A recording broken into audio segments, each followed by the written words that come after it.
Hai, Assalamualaikum warahmatullahi wabarakatuh. Saya Novita Sari Rahmawati dari program studi Perbankan Syariah semester 6 dari Institut Agama Islam Negeri Palangkaraya.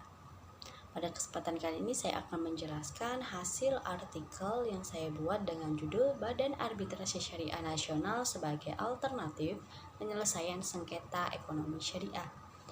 Video ini saya buat untuk memenuhi tugas akhir semester dari mata kuliah arbitrase syariah. Langsung saja, di Indonesia kegiatan ekonomi ada dua macam, yaitu ada ekonomi bersifat konvensional dan ada ekonomi bersifat syariah. Negara Indonesia memberikan kebebasan untuk para pelaku bisnis memilih menggunakan ekonomi konvensional ataupun syariah. Sehingga bagi pelaku bisnis yang tidak menyukai sistem konvensional dapat menjadikan ekonomi syariah sebagai alternatif pilihannya. Pada penyelesaian perkara ekonomi dan bisnis syariah ada beberapa lembaga yang memiliki wewenang, yaitu ada Peradilan Agama, Badan Arbitrase Syariah Nasional, dan juga ada Peradilan Negeri. Pelaku bisnis dapat memilih lembaga tersebut yang sesuai dengan perkara yang tengah dihadapinya, sehingga dalam prosesnya penanganan perkara dapat terlaksana secara cepat dan tidak banyak menimbulkan kerugian bagi bisnisnya, ya karena lamanya proses penanganan tersebut. Arbitrase syariah dijadikan sebagai preferensi bagi wirausahawan syariah untuk menangani perkara atau sengketa yang muncul. Badan Arbitrase Syariah Nasional merupakan badan penyelesaian sengketa-sengketa dalam lingkup syariah.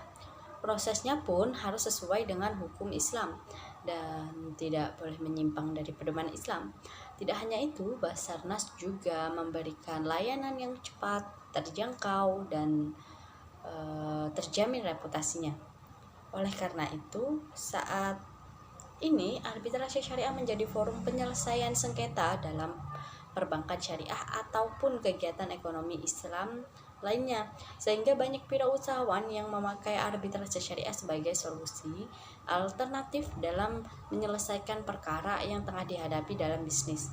Akan tetapi ketika pelaksanaan putusan arbitrase syariah tentu ada kendala yang dihadapi secara eksternal maupun secara internal. Untuk mengetahui lebih lanjut, saya akan menjelaskan secara singkat bagaimana penanganan sengketa melalui Basarnas dan kendala apa saja yang dihadapi dalam penanganan sengketa ekonomi maupun syariah melalui Basarnas.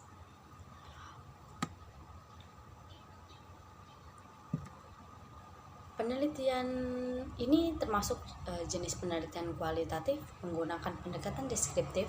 Kemudian untuk sumber data yang dipakai yaitu sumber data sekunder, yakni terkait buku, jurnal ilmiah, artikel penelitian yang relevan, dan juga dokumen yang berkaitan terhadap persoalan yang tengah diteliti.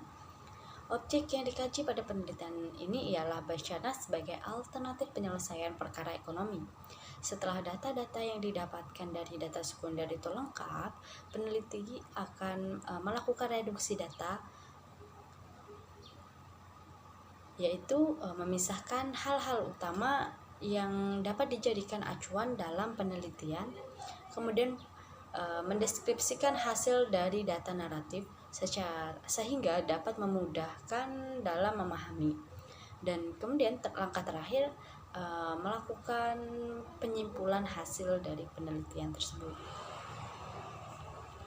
Langsung kita masuk ke pembahasan pertama terkait penanganan penyelesaian sengketa bisnis dalam ekonomi syariah melalui Badan Arbitrase Syariah.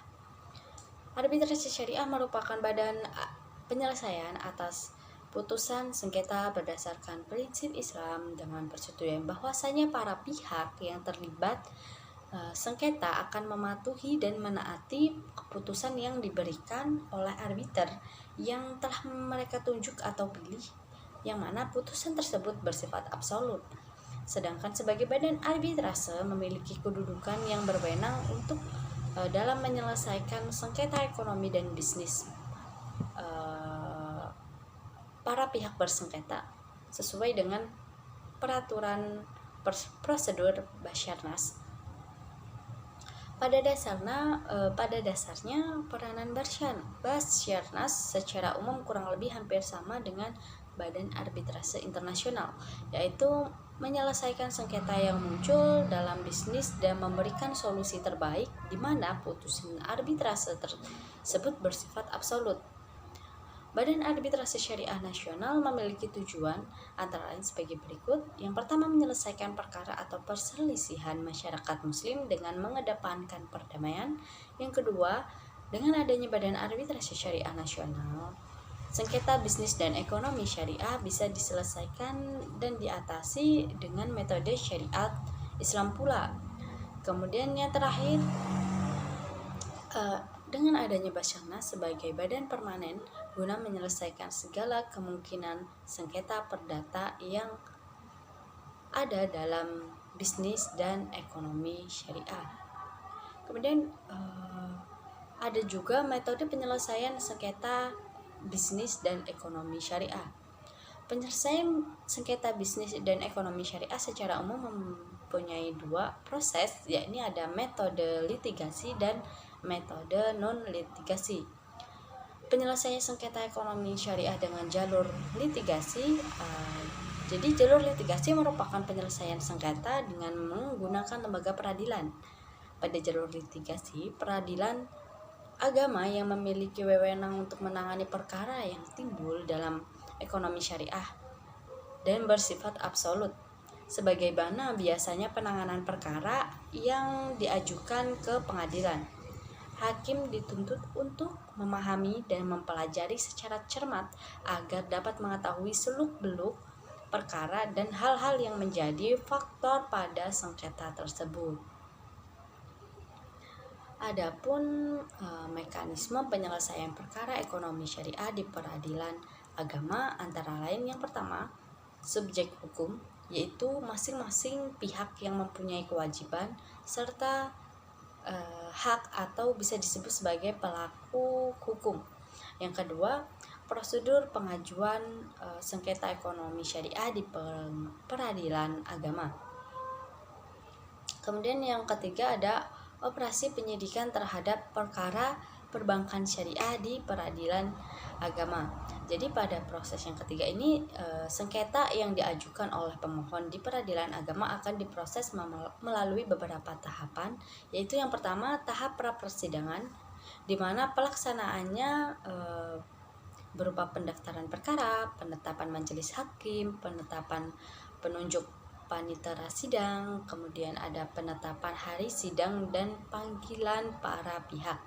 Yang kedua ada tahap persidangan, yaitu peradilan agama melakukan pemeriksaan sengketa dan memberikan solusi penyelesaian sengketa.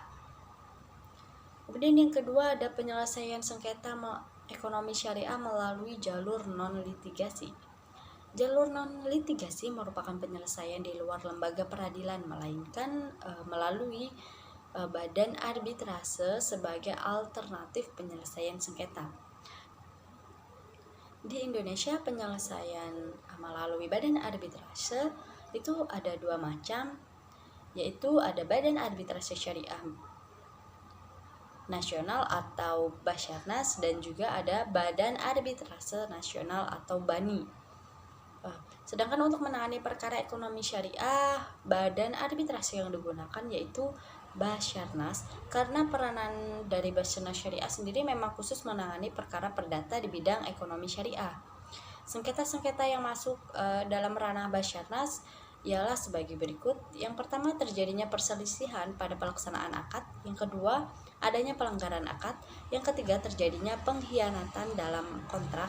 Dan yang keempat itu klaim terkait ganti rugi atas tidak terlaksananya kewajiban dan hak.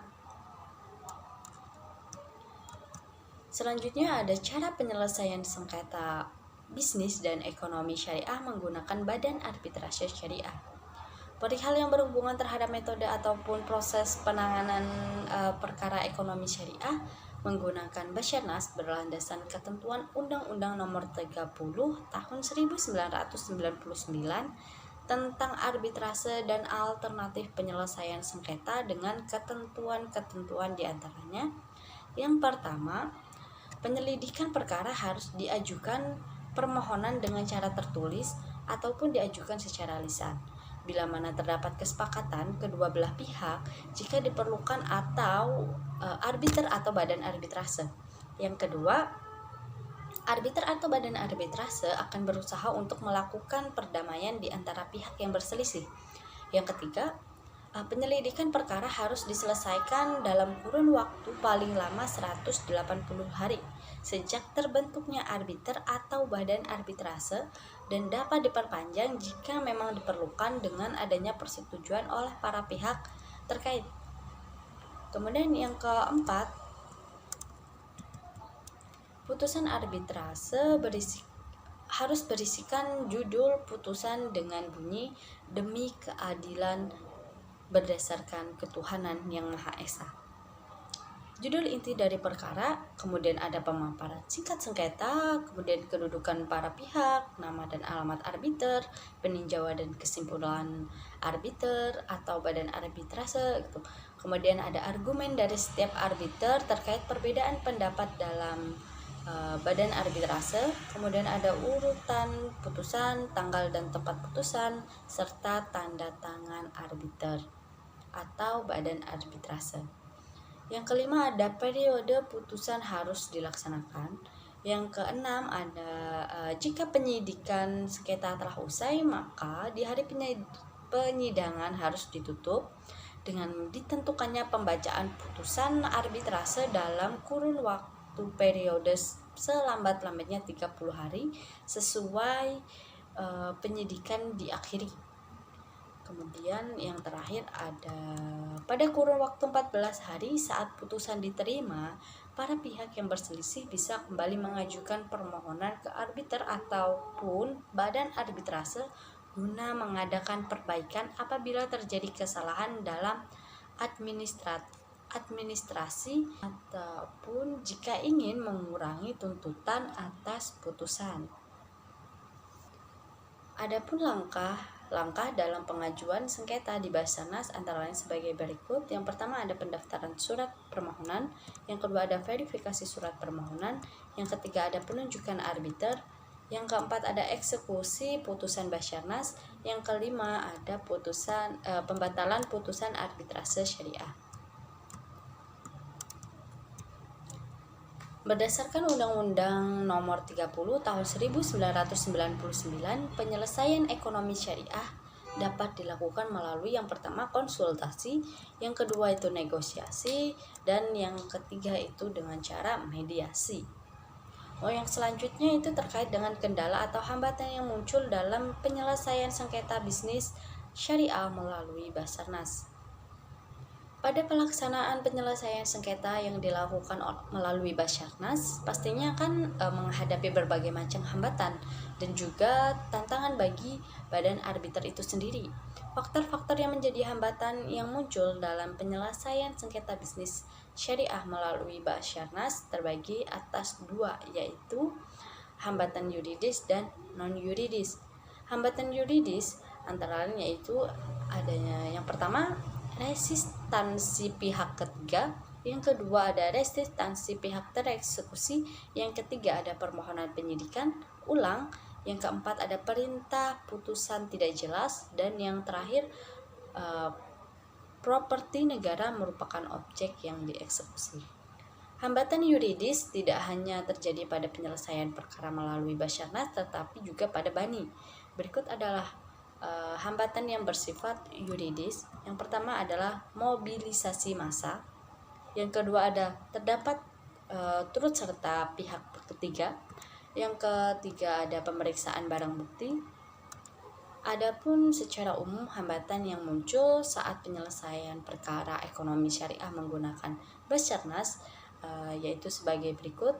Yang pertama, kurangnya penegakan hukum dalam eksekusi putusan, dan yang kedua ada minimnya sosialisasi terkait arbitrase. Selain hambatan, adapun tantangan yang dialami oleh arbiter syariah dalam menyelesaikan perkara yang terjadi antara lain Seorang arbiter dituntut untuk mempunyai pemahaman ataupun wawasan yang luas dan keahlian terhadap penyelesaian sengketa. Dan yang kedua, minimnya pembangunan kantor arbitrase juga menjadi tantangan tersendiri bagi arbitrase untuk meningkatkan pembangunan ke berbagai daerah, tidak hanya di kota-kota besar saja. Baik, dari keseluruhan pemaparan yang saya jelaskan tadi, akan saya simpulkan bahwasanya Badan Arbitrase Syariah merupakan badan penyelesaian putusan atau sengketa berdasarkan prinsip-prinsip syariah, yang mana Badan Arbitrase Syariah ini sudah banyak sekali digunakan oleh pihak-pihak ataupun para pelaku bisnis untuk menyelesaikan sengketa mereka gitu. Karena apa? Karena arbitrase syariah ini memberikan banyak sekali keuntungan bagi para pelaku bisnis, yaitu yang pertama penanganannya yang cepat, yang kedua harganya yang terjangkau atau relatif lebih murah, kemudian yang ketiga reputasinya terjaga, sehingga banyak sekali para pelaku bisnis yang memilih untuk menggunakan Badan Arbitrase Syariah Nasional sebagai alternatif penyelesaian sengketa. Demikian penjelasan singkat terkait artikel yang saya buat. Apabila masih ada salah kata dalam saya menjelaskan, saya mohon maaf. Wabillahi taufiq wal hidayah. Wassalamualaikum warahmatullahi wabarakatuh.